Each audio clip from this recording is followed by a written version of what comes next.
La Bible révèle que la fin de toute chose est proche et que Dieu appelle tout homme à pouvoir se réjouir de la seconde venue de Jésus-Christ. L'objectif de cette présentation est de vous préparer à être du nombre de ceux qui gardent les commandements de Dieu et le témoignage, la foi de Jésus-Christ.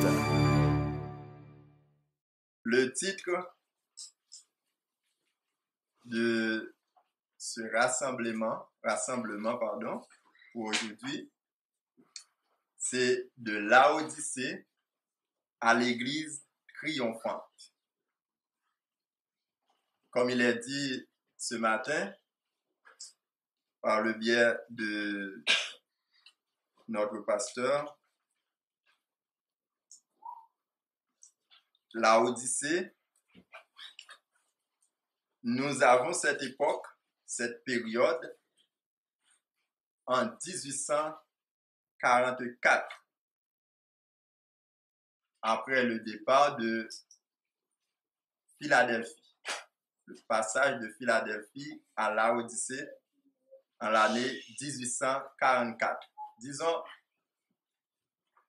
Laodicée vient d'avoir 175 ans d'existence. Le 22 octobre 1844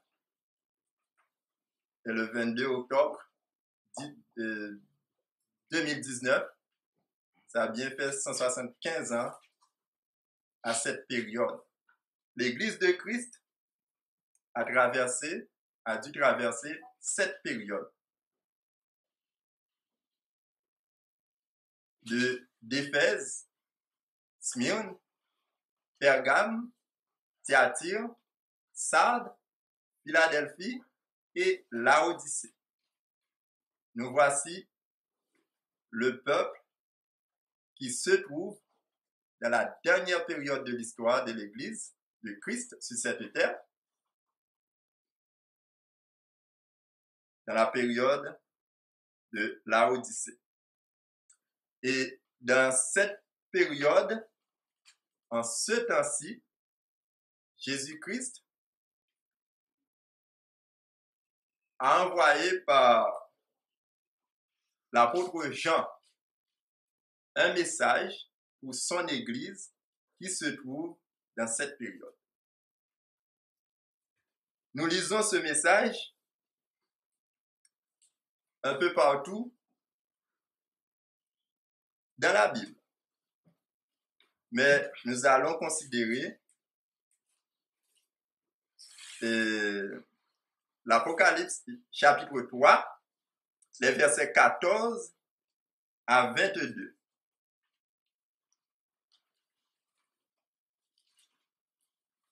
Apocalypse chapitre 3, les versets 14 à 22. Écrit à l'ange de l'église de Laodicée. Voici ce que dit l'Amen, le témoin fidèle et véritable. Pesez sur les mots. Voici ce que dit l'Amen, le témoin fidèle et véritable, le commencement de la création de Dieu. Je connais tes œuvres. C'est l'Amen qui parle. L'Amen dit à son église qui se trouve à Laodicée. Donc l'Amen parle à toute Laodicée, mais plus particulièrement à son église. C'est à son église d'aller propager ce que l'Amen dit à toute Laodicée. Je connais tes œuvres. Je sais que tu n'es ni froid, ni bouillant. Puisses-tu être froid ou bouillant? Ainsi, parce que tu es tiède et que tu n'es ni froid ni bouillant, je te vomirai de ma bouche. Parce que tu dis, je suis riche, je me suis enrichi et je n'ai besoin de rien. Et parce que tu ne sais pas que tu es malheureux, tu es misérable, tu es pauvre, tu es aveugle et nu. je te conseille de préférence, écoute-moi Laodicée. Écoute-moi un collier pour oindre tes yeux afin que tu vois. Moi, je reprends et je châtie tout ce que j'ai. La même qui parle. Et repens-toi. Voici, je me tiens à la porte et je frappe. Si quelqu'un entend ma voix et ouvre la porte, j'entrerai chez lui, je souperai avec lui et lui avec moi. Celui qui vaincra, je le ferai asseoir avec moi sur mon trône. Celui qui vaincra. Pas toute la Odyssée. Celui qui vaincra. Je le ferai asseoir avec moi sur mon trône. Comme moi, j'ai vaincu et me suis assis avec mon Père sur son trône. Alors, le message solennel est lancé. Et Christ, pour terminer, va dire que celui qui a des oreilles entende ce que l'Esprit dit aux églises. N'oubliez pas. Dans Matthieu 24, verset 14, Jésus-Christ dit, cette bonne nouvelle du royaume sera prêchée dans le monde entier. Et là, il a dit que celui qui a des oreilles entende ce que l'Esprit dit aux églises. Dans le livre de Matthieu, il a dit, cette bonne nouvelle du royaume sera prêchée dans le monde entier pour servir de témoignage à toutes les nations, alors viendra la fin. Le message à la Odyssée est principalement pour les adventistes du 7e jour. Et ce message est applicable pour les adventistes du 7e jour en tant que peuple. Ce message nous a été présenté, mais nous ne lui avons pas prêté toute l'attention requise. C'est pourquoi, lorsque l'œuvre de la repentance sera vraiment fervente et profonde, les membres de l'Église qui se trouvent dans la Odyssée, achèteront individuellement. Maman n'achètera pas pour sa fille, ou bien la fille pour sa mère. Le père de famille n'achètera pas pour ses enfants. C'est à chacun d'entendre. Le texte nous dit que celui qui a des oreilles, que celui n'est pas au pluriel, que celui qui a des oreilles entende ce que l'Esprit dit aux églises. Donc, lorsque l'œuvre de la repentance sera fervente et profonde, les membres de l'église de Laodicée achèteront individuellement, personnellement, chacun pour soi, les riches marchandises du ciel. Combien contemplent les choses d'une manière déformée à la façon dont Satan veut qu'il les voie. C'est la même qu'il faut écouter. C'est le témoin fidèle qu'il faut écouter. Dans la Odyssée, pour tous ceux qui écoutent, vous pouvez manifester un grand zèle dans l'effort missionnaire. Des croisades, des camp-meetings, des baptêmes. C'est pas une personne, deux personnes, mais en des dizaines des vingtaines, des centaines même. Vous pouvez manifester un grand zèle dans l'effort missionnaire, dépenser beaucoup d'argent.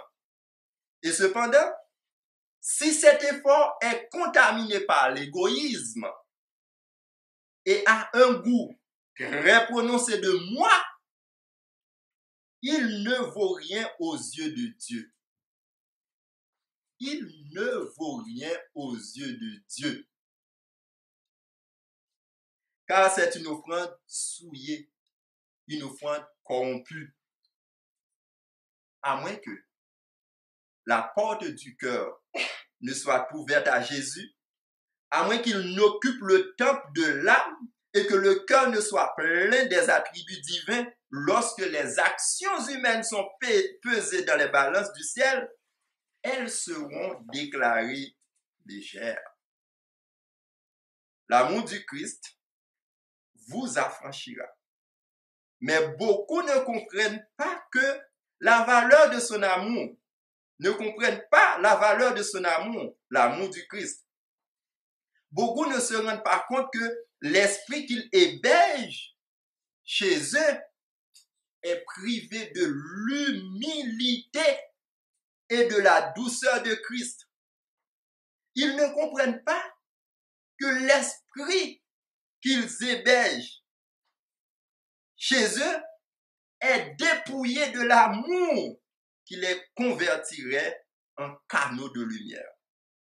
Manuscrit 33, l'année 1894. Dans 2 Pierre 3, verset 11, Jésus donne une très grande responsabilité à l'église de la Odyssée. C'est pourquoi, si vous regardez bien le passage, Jésus parle aux dirigeants de la Odyssée, de l'église de la Odyssée. Il parle aux dirigeants de l'église de la Odyssée. Alors, Jésus, son message fait tellement de grands cris, même si l'ange de l'église, qui c'est les dirigeants de l'église de la Odyssée, n'en parle pas aux membres, ils entendront quand même le message. Cette bonne nouvelle du royaume sera prêchée dans le monde entier pour servir de témoignage à toutes les nations. Alors viendra la fin. C'est pourquoi il faut acheter les 3 marchandises célestes pour Jésus individuellement. Dans 2 Pierre 3, verset 11, Jésus donne une très grande responsabilité à l'église à l'ange ou à toute l'église de la Odyssée. 2 Pierre 3, verset 11, il a dit, puisque donc toutes ces choses doivent se dissoudre, qu'elles ne doivent pas être la sainteté de votre conduite et votre piété. Maintenant, le message de la Odyssée doit être propagé, doit être proclamé. C'est une très grande responsabilité que Jésus donne à son Église. Mais il y a une question qui se pose. Dieu a-t-il commis une erreur? De faire confiance à la Odyssée, à l'ange de l'église de la Odyssée, c'est tellement si précieux ce message. Et la responsabilité est tellement grande, tellement importante. Est-ce que Dieu n'a pas fait une erreur? Est-ce qu'il n'a pas commis d'erreur en confiant ce message à l'ange de l'église de la Odyssée, du moins à l'église de la Odyssée? Ça, on va te répondre. Le message à la Odyssée s'applique-t-il à notre époque?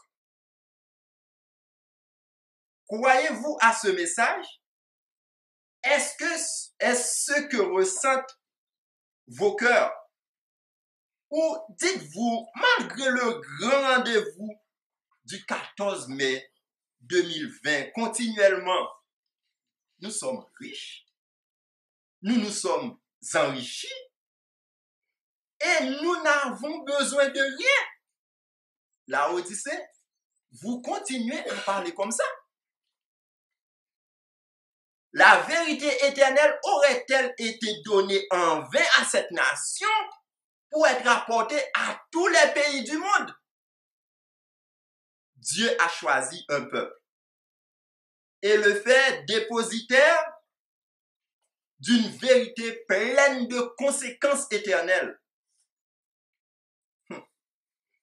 La lumière qui doit illuminer le monde a été donnée à cette Église. C'est une très grande, très lourde responsabilité. 1 Pierre 2, verset 9, 10. Le peuple de Laodicée aime se vanter que je suis le peuple de Dieu. Je suis une nation sainte, un peuple acquis. Mais en parlant comme ça, c'est comme si il est déjà à la droite du Père dans le lieu très saint. Non, on est encore sur cette terre. La question encore qui se pose, est-ce que Dieu a commis une erreur? Est-il certain que nous sommes ses instruments choisis, que nous sommes son peuple? Sommes-nous les hommes et les femmes qui doivent porter au monde les messages d'Apocalypse 14 pour proclamer le message du salut à ceux qui sont au bord de la ruine? Si tel est le cas, agissons-nous maintenant. Parce que les habitants de la terre sont en danger.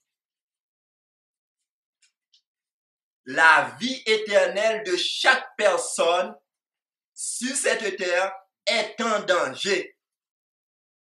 Jésus n'est pas mort au milieu de Jérusalem. Il est mort à l'extérieur de Jérusalem. Donc, il est mort pour toute l'humanité. Amen. Si Jésus est mort pour toute l'humanité, allons-nous faire quelque chose pour l'humanité?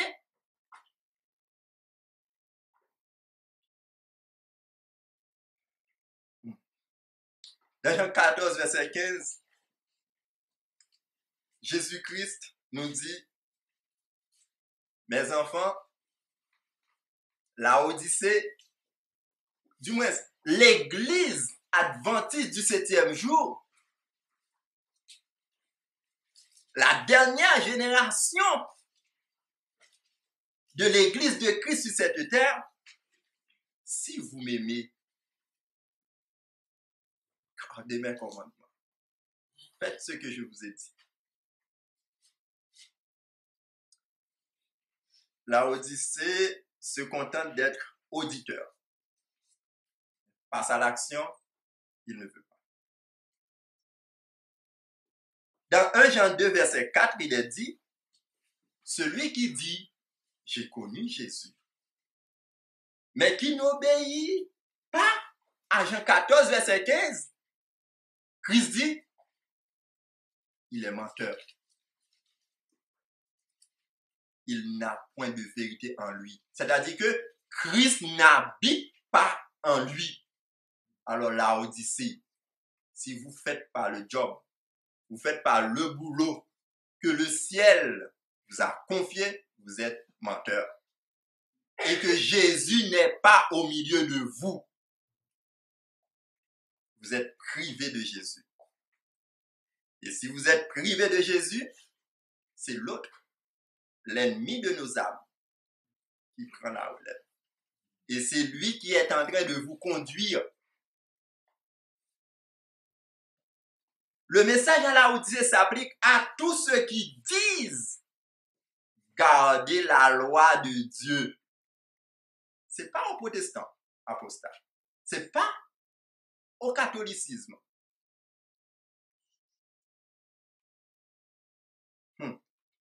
Le message à la Odyssée s'applique à tous ceux qui disent garder la loi de Dieu, mais qui ne la mettent pas en pratique. Jacques chapitre 1, les versets 20 à 26. Mais qui ne la mettent pas en pratique. Chaque aspect de la vie chrétienne doit être une démonstration de la vie de Christ. Sinon, nous entendrons tout à l'heure cette terrible parole. Je ne vous connais pas. Matthieu 7, verset 21 à 23. Review and Herald, 17 octobre 1889. Dans Jacques 2, verset 10, il est dit « Quiconque observe toute la loi mais pêche contre un seul commandement devient coupable de tous. » Et dans Jérémie 2, verset 11, j'aime ce texte.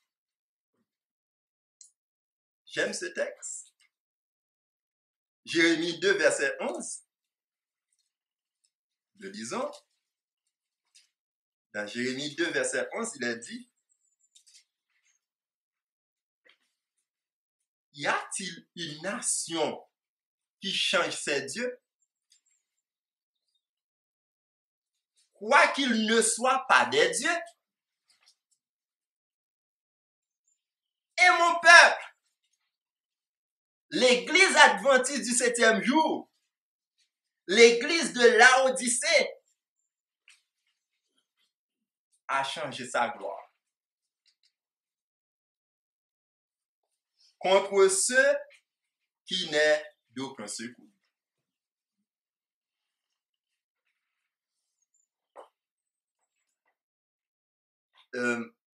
Les bouddhistes, ils gardent leur dieu Bouddha. Ils ne le changeront pas.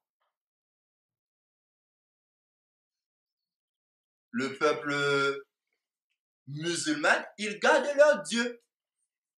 Ils ne le changent pas.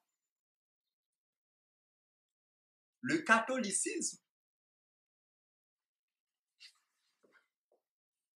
ne va pas changer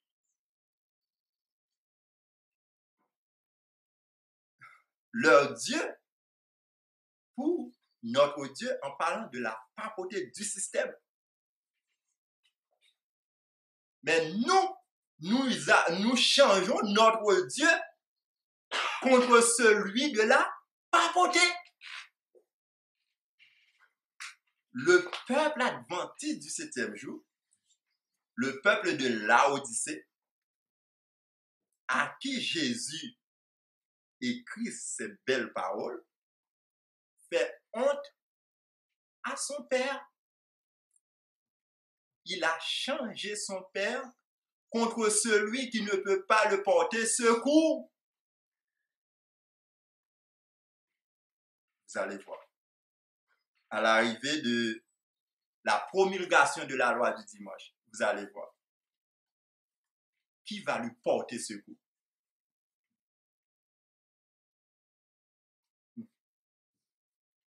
Si hommes et femmes voulaient considérer les conséquences qui découlent de la transgression de la loi, quelles que soient les circonstances, la transgression est un déshonneur et une malédiction pour l'homme. Quelquefois, nous disons c'est parce que pour ne pas se faire appeler par secte, on est obligé. Le texte est là. Témoignage pour l'Église, volume 2, page 38, deuxième paragraphe. Quelles que soient les circonstances, la transgression de la loi est un déshonneur et une malédiction pour l'homme.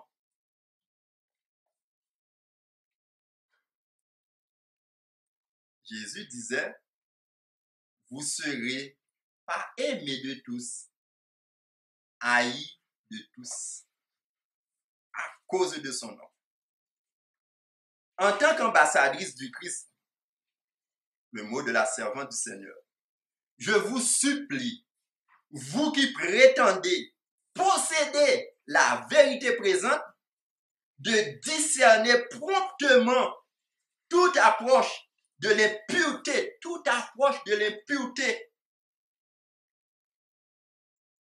et d'abandonner la compagnie de ceux qui sont animés de pensées impures. C'est pas moi qui le dis. Témoignage pour l'Église, volume 2, page 39, premier paragraphe. 2 Corinthiens 6, verset 14 à 17, jusqu'au verset 18. En tant qu'ambassadrice, dit la messagère, je vous supplie, comme Jésus a l'habitude de le faire, nous supplier. Je vous supplie, vous qui prétendez posséder la vérité présente, de discerner promptement toute approche de l'impureté et d'abandonner la compagnie de ceux qui sont animés de pensées impures. Que l'église de Laodicée, qui est dans Laodicée, que l'église de Laodicée, que l'ange de Laodicée, que les membres d'église de Laodicée, s'ils sont des oreilles, qu'ils entendent et qu'ils abandonnent l'écuménisme.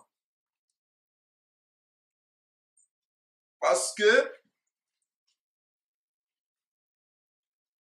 ils accompagnent, ils s'abandonnent entre les mains de ceux qui sont animés de pensées impures. Et ceci contre Jésus.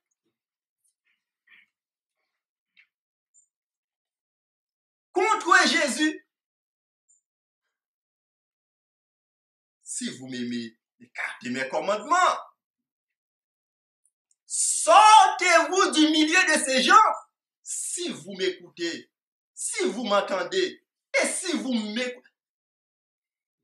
Enfin, Jésus est en train de supplier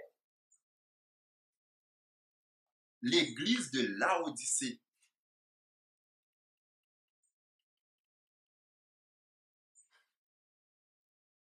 À l'approche de la croix, nous lisons aucun texte de la Bible qui dit que Jésus a supplié un de ses bourreaux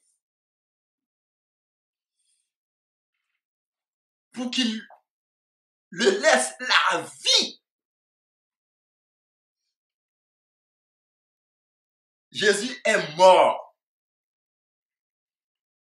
Jésus n'a pas supplié les bourreaux. Même quand vous regardez les films, à chaque coup de marteau, Jésus n'a rien dit.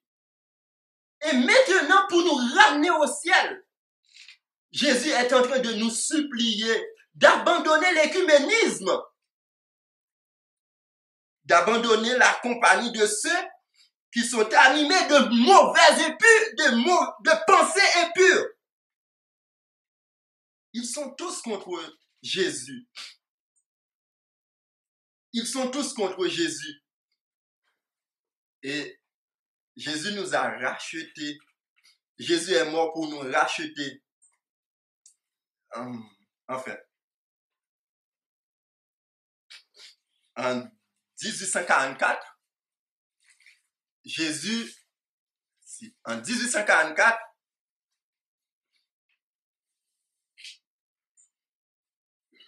Jésus nous a relevés. Nous ne savons pas où Jésus nous a pris. C'est pour cela que nous ne donnons aucune importance à notre vie. Nous ne savons pas qui nous sommes dès le départ. Nous l'avons lu. Vous êtes une race élue, un sacerdoce royal, une nation sainte. Mais nous ne comprenons pas ce que nous disons. Mais Jésus n'a pas supplié à aucun de ses bourreaux. Chez Caïphe, chez Anne, Jésus n'a rien dit. À un certain moment, ils ont même dit à Jésus, mais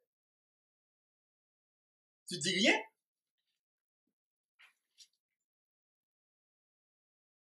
Parce que Jésus, plus loin de lui, il nous observe. Il nous voit dans le paradis céleste. Il nous voit sur la nouvelle terre. Il nous voit dans le ciel. Il n'a rien dit. Nous, aujourd'hui, le peuple de Laodicée, nous voyons de belles maisons. Nous voyons de belles autos. Nous voyons de la renommée. Nous voyons la terre. Et nous n'observons pas Jésus entre le ciel et la terre qui est en train de nous supplier. Il veut nous donner la main pour nous placer dans le ciel. Dans Luc 18, verset 11 à 12,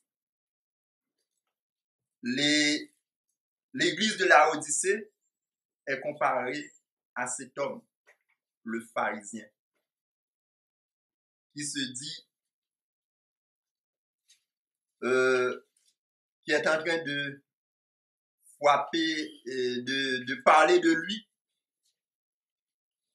Oh, je paye la dîme.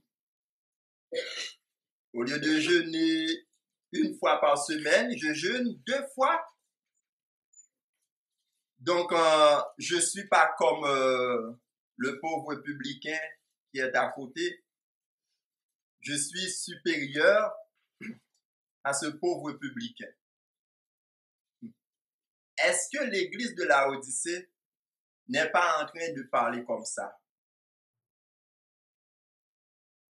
En regardant peut-être ceux qui sont animés de pensées impures, au lieu de prendre conscience de son état, est en train de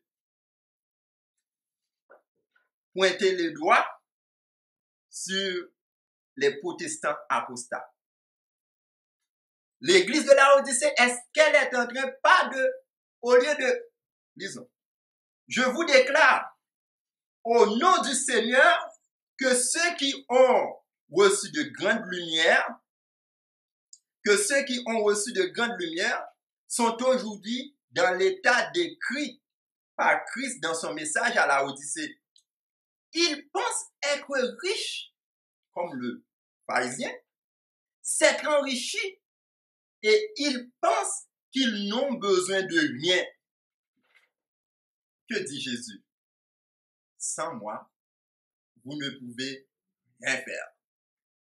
Laodicée ne lit pas sa Bible. L'église de Laodicée ne lit pas sa Bible.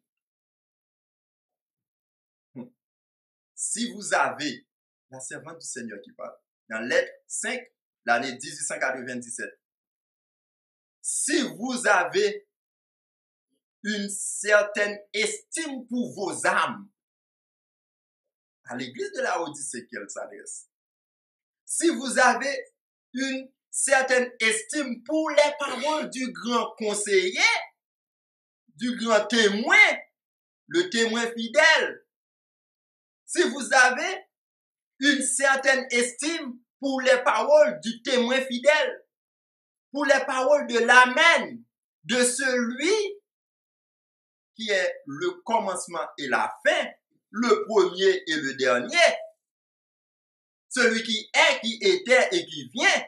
Si vous avez une certaine estime pour ces paroles, la servante nous dit, agissez en accord avec ces paroles. J'ai vu que le message à Laodicée, le but du message aux Laodicéens était d'éliminer les influences fanatiques de l'Église Mais Satan s'est efforcé de corrompre le message et de détruire son pouvoir. Il aimerait que des personnes fanatiques reçoivent le témoignage et l'utilisent pour sa cause, plutôt que de toujours les garder dans un état de tiédeur. Dans le prophétie, deuxième tome, page 223. Maintenant, on se pose une question. Quoi en soi-même est-il un élément dangereux aux Laodicéens? Quoi en soi-même est-il un élément dangereux aux Laodicéens? On nous parle de la propre justice. De la propre justice. La propre justice est un élément très dangereux. Elle souille tout esprit humain qui la touche. C'est le rejeton même de l'orgueil. Le rejeton de l'orgueil, donc c'est la descendance de Satan, c'est l'héritage de Satan. Il agit si habilement qu'à moins d'être en garde contre lui, il prendra possession des pensées et régira les actions. Vous connaissez bien l'histoire, comment la Rome impériale s'est glissée insidieusement, s'est rentrée subtilement dans l'Église primitive. Et c'est ainsi que la papauté agit. Il n'y a pas de changement, c'est la même façon. Parce que c'est le même ennemi de nos âmes qui travaillait dans la Rome impériale, actuellement qui continue à travailler dans la Rome papale. L'ennemi de nos âmes. Proverbe 30, verset 12. Je ne vais pas lire parce qu'il y a trop de choses à dire. Le message laodicéen doit proclamer avec puissance. Ils nous ont dit quoi? Que les linges sales se lavent en famille. Et que dit Jésus à l'ange? Le message laodicéen doit être proclamé avec puissance.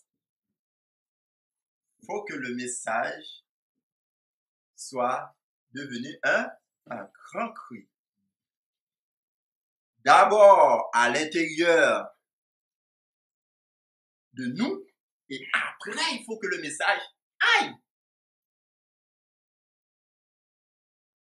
au monde entier, à toute l'humanité. Matthieu 24, verset 14. Ésaïe 58, verset 1er. Crie à grand rosier ce message. Vous allez entendre ça. Aujourd'hui, plus que jamais auparavant, qu'est-ce qu'on voit? C'est l'orgueil, l'ambition mondaine, la propre exaltation, la propre justice, la fausseté, l'hypocrisie et la tromperie. Les Laodicéens, au lieu de s'humilier,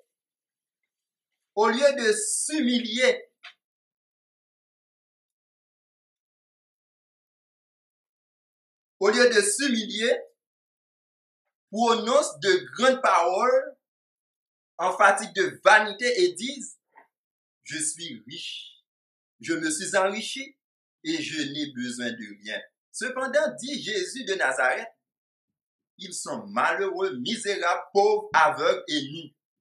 Revue en Hérald 25 septembre 1900. Jésus nous demande d'éliminer dans notre tendance la façon de voir les erreurs chez les autres. Proverbe 28, verset 9. Dans Proverbe 28, verset 9, Jésus parle à Laodicée. aux membres de Laodicée. Quelqu'un qui se détourne, si quelqu'un détourne l'oreille pour ne pas écouter les réprimandes de Jésus, même s'il prie, Jésus ne l'écoute pas, ne l'entend pas. Alors, dans Matthieu 7, versets 1 à 5, fixons notre attention de préférence sur nos défauts. C'est au moment de la Odyssée que Jésus parle. Jésus dit à la Odyssée, arrêtez de dénoncer les autres protestants comme faisant partie de l'écuménisme, comme faisant partie de la Babylone. Étant donné que vous êtes membre de la fédération protestante. Arrêtez. Des hommes qui ont beaucoup de connaissances dans Laodicée sont en train de parler des protestants, tandis que eux, ils sont protestants apostates. Alors Jésus nous dit dans Matthieu 7, verset 1 à 5. Il n'y a pas de temps, mais lisons quand même. Dans Matthieu 7, verset 1 à 5, Jésus dit à Laodicée, ne jugez point Laodicée, afin que vous ne soyez point jugés. Car on vous jugera du jugement dont vous jugez, et l'on vous mesurera avec la mesure dont vous mesurez. Laodicée, pourquoi vois-tu la paille qui est dans l'œil de ton frère et n'aperçois-tu pas la poutre qui est dans ton œil? Vous êtes en train de mentir, Laodicée.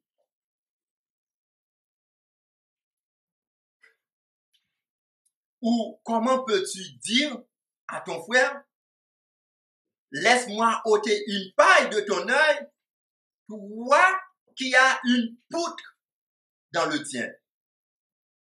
Écoutez, Jésus-Christ dit à Laodicée, hypocrite. Ôte premièrement la poutre de ton œil, et alors tu verras comment ôter la paille de l'œil de ton frère. La paille est plus petite que le bout de bois. Ben oui. Ben oui, on ne peut pas comparer une paille, une feuille sèche, avec un bout de bois à une traverse là. On ne peut pas. Il n'y a pas de comparaison. Alors, il y a le mur qui m'obstrue, et derrière le mur, je vois un frère avec une paille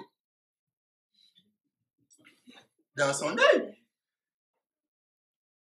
Jésus qui connaît l'état de Laodicée, qui connaît bien Laodicée, il dit à Laodicée, vous êtes menteur. Vous mentez.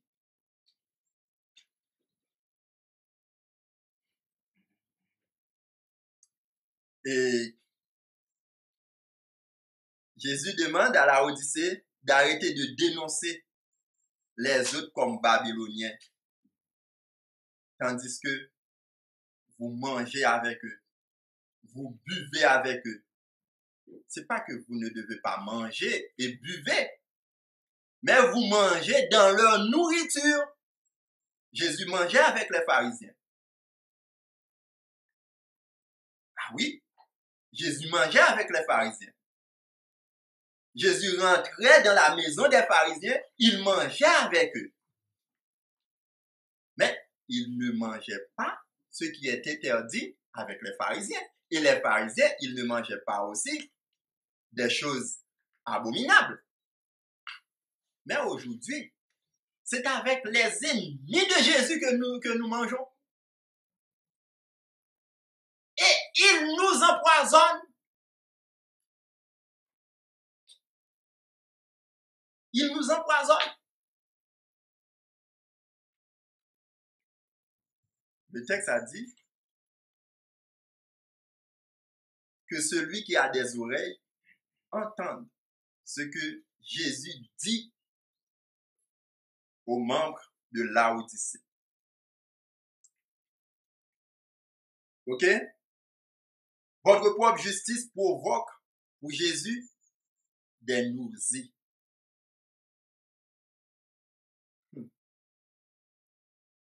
Dans l'Ecclésiaste chapitre 10, le verset 1, Ecclésiaste nous dit, Laodicée, rentrez en vous-même, regardez bien, faites attention, parce que il y a une mouche dans le parfum. Lisez votre texte. Il y a une mouche dans le parfum.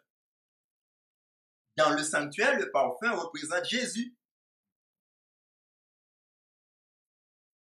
Ah! Dans le parfum que vous avez, Laodicée, il y a une mouche dedans. Faites attention. C'est-à-dire que vous mélangez Jésus. Matthieu 6, verset 24, Jésus dit que nous ne pouvons pas avoir deux maîtres. Pourtant, Laodicée mélange Jésus. Laodicée, vous allez voir. Est-ce qu'on a raison? Est-ce que la Bible a raison? Quand elle dit vous mélangez, il y a une mouche morte dans le parfum, donc vous mélangez Jésus. Regardez bien Laodicée. Dans votre livre qui s'intitule 28 croyances fondamentales. Regardez bien Laodicée. Dans la deuxième croyance, est-ce qu'il n'y a pas une mouche morte? Il y a une mouche morte. La Bible ne ment pas. La deuxième croyance est une mouche morte dans les croyances fondamentales de Laodicée. C'est normal pour que vous soyez contaminé. Et celui qui vous a contaminé, il vous conduira là où il veut, là où il voudra.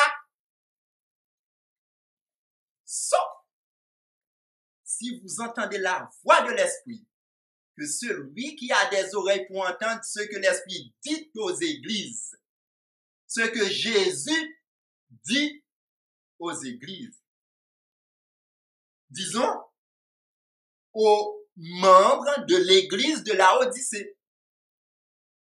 Si quelqu'un entend ma voix,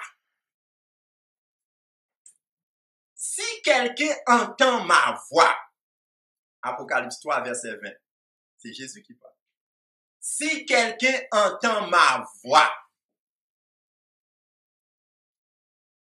Laodicée se montre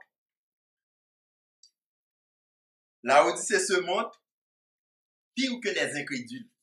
Vous connaissez les incrédules? Ceux que vous appelez mondains. Eh bien, Laodicée est pire que les mondains.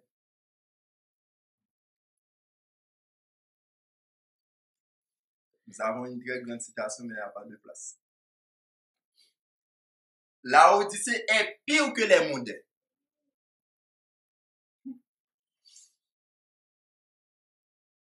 Non à 2 maîtres à la fois. Jérémie nous demande de ne pas changer notre Dieu, de ne pas changer notre Jésus pour le fils de la perdition. Jérémie nous demande, nous supplie de ne pas changer Jésus pour le fils de la perdition, pour l'homme de péché. De Thessaloniciens 2, verset 3 et 4. Que personne ne vous séduise, Laodicée. Nous avons été avertis. Le Laodicéen, on identifie le Laodicéen. Les demi-chrétiens sont pires que les incrédules, car leurs paroles pompeuses et leur ambigu qui signifie interprétation incertaine, égarent beaucoup de personnes. Commencez à identifier les Laodicéens.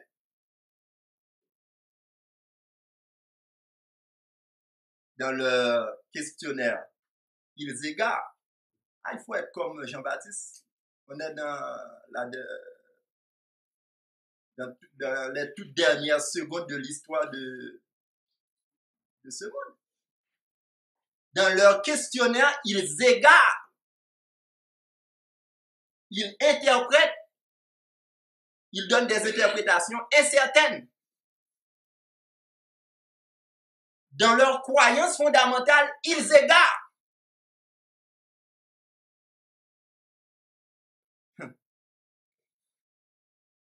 Le Laodicéen n'est ni un bon mondain, ni un bon chrétien. Il y a des personnes qui font de mine. Oui. Le Laodicéen n'est ni un bon mondain, ni un bon chrétien. Pardon? C'est pourquoi Satan l'utilise pour faire son travail. Jésus a raison d'écrire l'ange de l'église de Laodicée. Il connaît. C'est pourquoi Satan l'utilise pour faire son œuvre. C'est pourquoi l'appelle-t-on dans le livre Premiers Écrits, page 261, l'église nominale. Il faut l'identifier. Il faut identifier Laodicée, l'église de Laodicée. Dans 1 Jean 2, verset 6, Christ dit, « Il ne demeure pas dans l'église de Laodicée. » Constatez ça encore dans le livre de Événements des derniers jours, page numéro 144-145. Christ dit qu'il ne demeure pas dans l'église de Laodicée et l'église de Laodicée ne demeure pas en Jésus. 1 Jean 2, verset 6.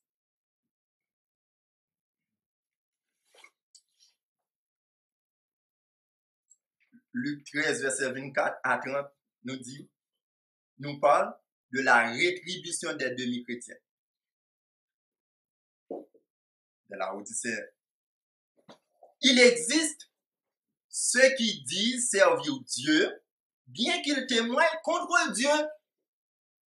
C'est toujours l'identification de Laodicée, de Laodicéens. Nous y étions. Oui, nous y étions.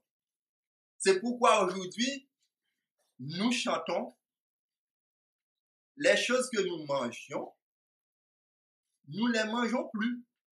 Les choses que nous disions, nous les disons plus. Il existe ceux qui disent servir Dieu, bien qu'ils témoignent contre Dieu. Le message à la Odyssée leur est adressé. Christ dit, je connais tes œuvres. Je sais que tu n'es ni froid ni bouillant. Quand l'ange qui châtie passera sur la terre, Christ ne pourra pas dire d'eux, ne les touche pas. Je les ai gravés dans les paumes de mes mains. Non! Il dit de ce demi-chrétien, je les vomirai de ma bouche. Pourquoi? Parce qu'il me répugne. Il me donne de la nausée. C'est pas moi qui le dis. Lettre 44, l'année 1903. La servante du Seigneur. Les Laodicéens, vous continuez à identifier les Laodicéens? Les Laodicéens sont morts dans leur transgression, empêchant la parole de Dieu est l'être morte pour les Laodicéens parce qu'ils ne la pratiquent pas. Christ leur dit, si seulement vous étiez froids ou chaud, vous êtes tiède. Je te vomirai de ma bouche. Je ne peux pas prêter, je ne peux pas présenter leur cas devant le Père. S'ils comprenaient qu'ils sont pécheurs, ils pourraient intercéder en leur faveur. Et le Seigneur les réveillerait par son Esprit Saint. Ils sont pires que des morts dans les transgressions et en péchant. Jacques 1, verset 21 à 23. La condition de beaucoup de ceux qui prétendent être des fils de Dieu est décrite avec exactitude dans le message de Laodicée. Les Laodicéens, vous êtes trinitaires.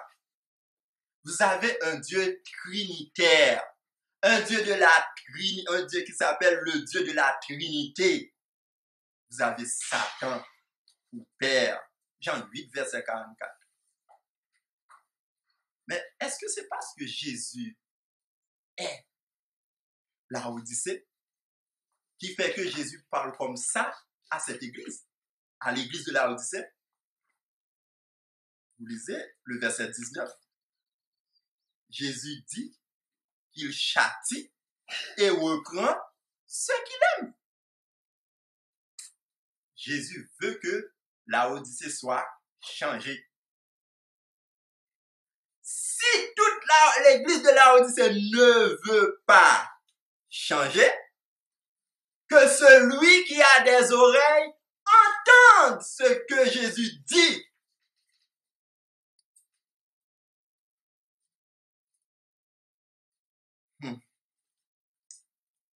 L'église nominale, c'est l'église laodicéenne. Je vais vous donner la référence. L'église nominale, qui c'est l'église laodicéenne, a besoin de voir profondément la spiritualité de la parole de Jésus. Jean 4, versets 13 et 14. Vous avez l'expérience de la femme samaritaine. Jésus aimait les Samaritains comme il l'aime aujourd'hui. L'église Laodicée, manuscrit 117, l'année 1962. Que les sentinelles de Dieu disent la vérité clairement, comme cela est indiqué dans Matthieu 24, verset 14. Le message a retenti à Laodicée. Le message a retenti à Laodicée. C'est-à-dire que le message de Matthieu 24, verset 14, il est prêché à l'intérieur de l'église de Laodicée. Aujourd'hui, les bouches sont closes. Les bouches sont fermées. Mais le message, c'est ce que dit la messagère, le message a retenti à Laodicée. Tout le monde entend le message. Prenez ce message dans toutes ses phases. Écoutez bien cette citation. Prenez ce message dans toutes ses phases, à vous qui êtes là, à nous qui sommes là, et à ceux qui écoutent, à tous ceux-là qui prennent conscience de leur état. Écoutez cette citation. La servante du Seigneur nous dit, le message a retenti à Laodicée.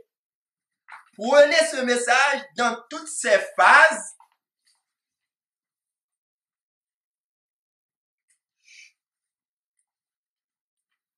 Le message a retenti à Laodicée. Prenez ce message dans toutes ses phases et propagez-le partout où la providence ouvre le chemin. La justification par la foi et la justice de Christ, écoutez le reste, sont les thèmes qui doivent être présentés à un monde qui périt. C'est pas aux adventistes du 7e jour. À un monde qui périt. C'est le temps. Nous sommes dans le temps, ça fait depuis longtemps qu'il fallait propager ce message à tout le monde. Ils ont retenu le message. Ils ont emprisonné le message. Excusez-moi. Ok? C'est l'heure de propager le message. Jésus dit à toute l'humanité, la porte est ouverte. Je veux que la porte soit ouverte, la porte du cœur de chacun qui habite sur cette terre. Ouvre-moi. Achetez de moi l'or éprouvé par le feu, c'est-à-dire la foi et l'amour. Les vêtements blancs, la robe de noces, c'est-à-dire la justice glorieuse de Christ. Le collier, c'est-à-dire son esprit. Il nous supplie de lui demander d'échanger avec lui nos cœurs. Jésus nous demande nos cœurs. Donnez-moi ton cœur. Je te donnerai le mien. C'est ça l'acheter. Dans Ésaïe 55, verset 1 et verset 2, Ésaïe nous dit de venir acheter avec combien d'argent? 0. Donc Jésus est en train de nous demander nos cœurs en échange du sien. Laodicéen, en tant que Laodicéen, aucun Laodicéen n'aura pas d'excuse devant Jésus. Au contraire, nous serons coupables, de grands coupables, parce que nous serons les responsables de la perte de chaque être humain sur la terre. Vous comprenez ce que cela veut dire? Dans Luc, nous lisons que Luc nous dit que les anges, tous les anges du ciel sont en fête lorsqu'une âme prend la décision. Alors, avec un ange, Jésus peut exterminer le royaume de Satan avec un seul ange. L'envelopper dans sa panolie, il peut exterminer le royaume de Satan.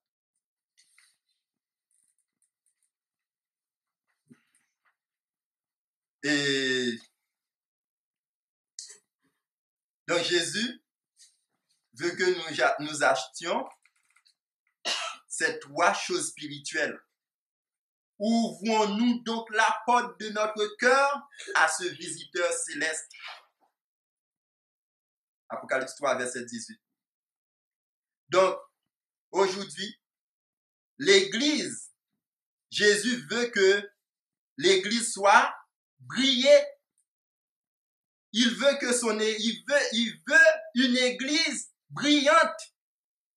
Une Église qui prêche le message de l'Apocalypse 14, les 3 messages de l'Apocalypse 14. Plus particulièrement, le 3e message. Jésus veut que son Église prêche ce message. Et n'oublions pas que Jésus a dit dans Matthieu chapitre 18, oui, même les portes du séjour des morts ne prévaudront point contre cette Église, contre son Église. N'ayez pas peur. N'ayez pas peur. Jésus est avec nous. Qu'est-ce que Jésus a dit à son peuple? Josué, ceux qui sont avec nous, c'est Josué, sont plus nombreux que ceux qui sont avec eux. C'est Josué? Élisée? Ok, merci. Ceux qui sont avec nous sont plus nombreux que ceux qui sont avec eux. Nous avons Jésus pour capitaine. C'est pas la peine d'avoir peur de personne, de quiconque. Mais il a besoin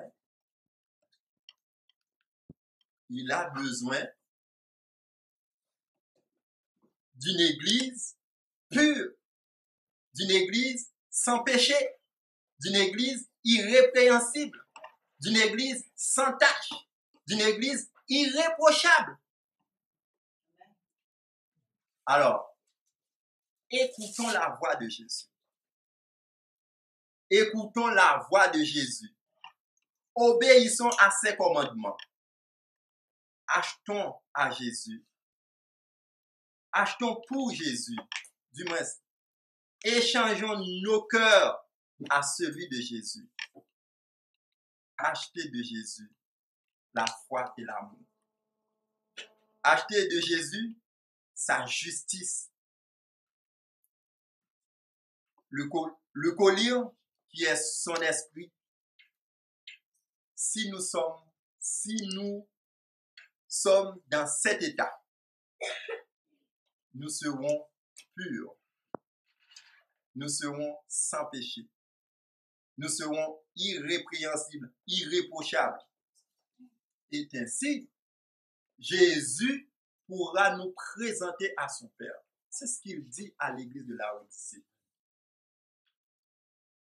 Je ne peux pas te représenter comme tu es. Je ne peux pas te représenter comme tu es devant mon Père qui est dans les cieux. C'est pourquoi je vous exhorte, je vous conseille, je vous dis, je vous supplie l'église de Laodicée. L'ange ne veut pas nous transmettre le message. Mais Jésus crie à grand gosier. Ésaïe 58, verset 1er. Jésus crie à grand gosier.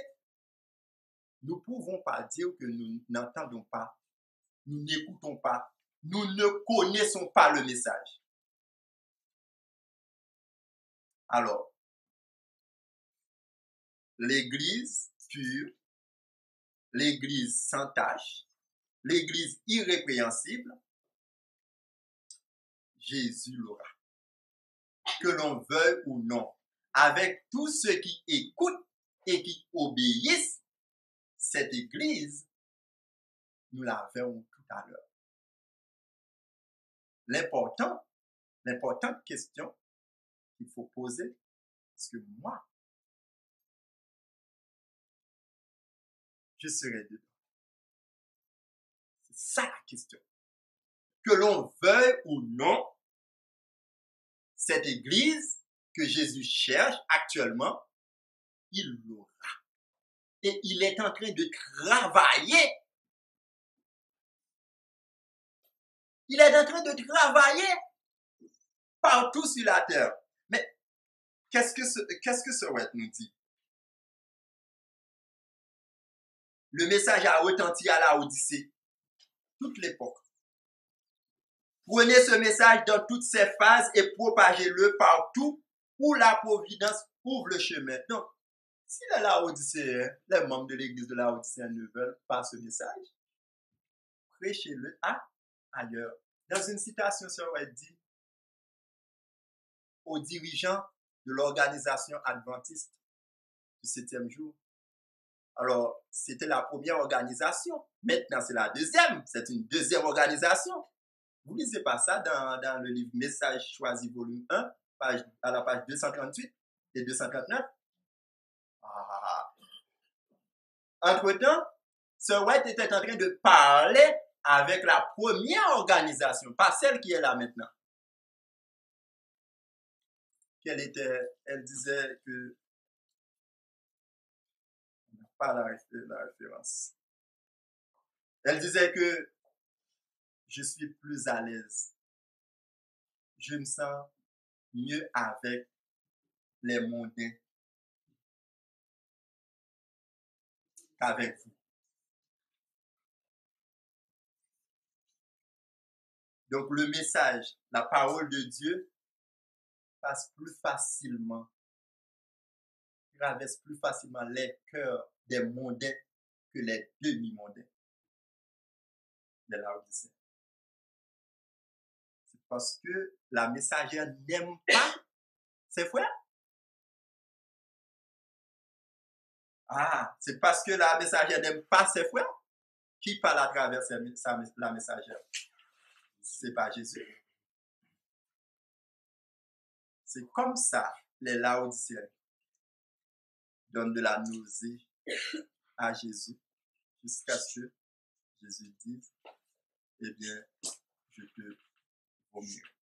Donc, le souhait de Dieu, le souhait de son Fils, que vous et moi, nous soyons, ou bien nous formions l'Église triomphante que Jésus viendra chercher tout à l'heure.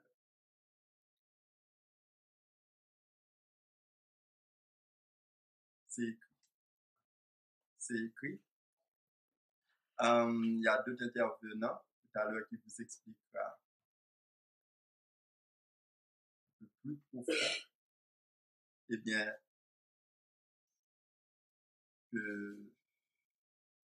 comment Jésus, il travaille et il aura ce qu'il veut.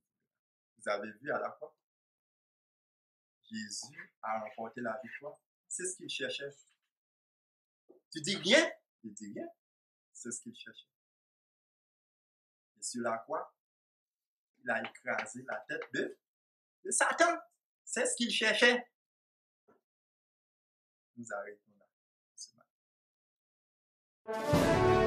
Merci d'avoir écouté cette présentation avec intérêt. Pour plus d'informations, consultez notre site internet lereste.org et suivez-nous sur Facebook ainsi que sur YouTube à @lereste. Vous pouvez aussi nous contacter par email à info@lereste.org ou par téléphone au +33 6 12 60 13 69.